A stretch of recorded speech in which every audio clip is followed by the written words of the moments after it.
So welcome back दोस्तों, कैसे हैं आप सब। उम्मीद करता हूँ अच्छे होंगे। दोस्तों आज की वीडियो में आपके लिए चार मीनार का मॉडल बनाकर दिखाने वाला हूँ और इस मॉडल को भी हम बाकी सभी मॉडल की तरह ही कार्डबोर्ड से बनाएंगे।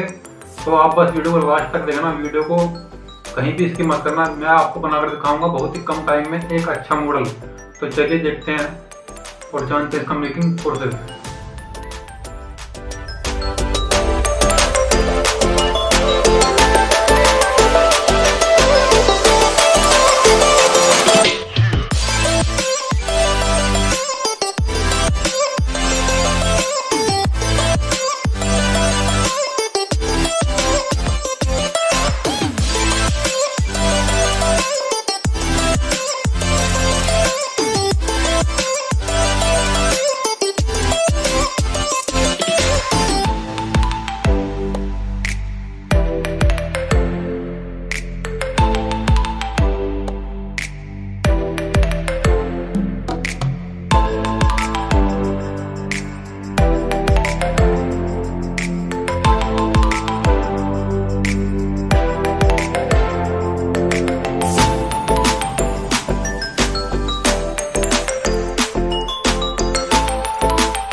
गाइस अगर आपको वीडियो अच्छी लगी हो तो लाइक कर दो और चैनल को कर दो सब्सक्राइब, ताकि आने वाली वीडियो की नोटिफिकेशन आपको सबसे पहले मिले।